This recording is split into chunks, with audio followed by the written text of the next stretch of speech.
ಸುರೇಶ್ ಗೋಕಾಕ್ ಅಂದ್ರೆ ಪ್ರೀತಿನ ಅಥವಾ ಭಯನ? ಭಯ ಅಂತ ನಾ ಯಾರಿಗೂ ಪಡಿಸೋದಿಲ್ಲ. ಭಯ ಪಡಿಸುವಂತ ಶಕ್ತಿ ನಮ್ಮ ಕಡೆಗಿಲ್ಲ. ನಾವೆಲ್ಲರನ್ನೂ ಪ್ರೀತಿಸ್ತೇವೆ. ಅಭಿಮಾನಿಗಳೇ ನಮ್ಮನೆ ದೇವರು. ಸಂವಿಧಾನ ಈಗಿನ ಕಾಲಘಟ್ಟದಲ್ಲಿ ಕೆಲವು ರಾಜಕೀಯ ಶಕ್ತಿಗಳು ಅದನ್ನು ದುರ್ಬಳಕೆ ಮಾಡಕತ್ತ. ದುರ್ಬಳಕೆ ಆಗ್ತಾ ಇರೋದು ಸತ್ಯ, ನಡೀತಾ ಇರೋದು ಸತ್ಯ.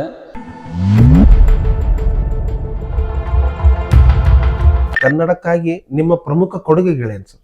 ಇಲ್ಲಿ ನಾಡು ನುಡಿ ವಿಚಾರ ಬಂದಾಗ ಏನೇ ಇದ್ರೂ ಕೂಡ ಹೋರಾಟಕ್ಕೆ ಆಗಿರ್ಬೋದು, ಕೇಸ್ ಹಾಕಕ್ಕಾಗಿರ್ಬೋದು, ಗಡಿ ವಿಚಾರ ಆಗಿರ್ಬೋದು, ಬಾವುಟದ ವಿಚಾರ ಆಗಿರ್ಬೋದು ಬಂದಾಗ ನಾವು ಯಾವತ್ತೂ ಕೂಡ ಕನ್ನಡ ಪರವಾಗಿ ಇರ್ತೀವಿ, ಕನ್ನಡ ಸಲುವಾಗಿ ಬದುಕ್ತೀವಿ.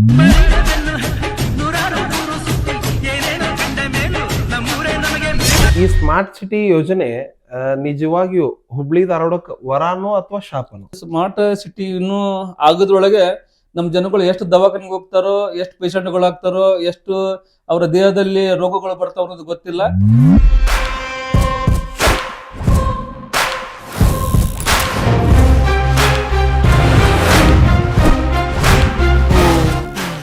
ಅಂಬೇಡ್ಕರ್ ಒಂದು ಶಕ್ತಿಯ ಅಥವಾ ಒಂದು ಧರ್ಮಕ್ಕೆ ಮಾತ್ರ ಸೀಮಿತ? ಜನಗಳಿಗೆ ಇವತ್ತು ಸೂರ್ಯನ ಬೆಳಕು ಎಷ್ಟು ಸತ್ಯನೋ ಬಾಬಾ ಸಾಹೇಬ್ ಅಂಬೇಡ್ಕರ್ ಇರೋದು ಅಷ್ಟೇ ಸತ್ಯ.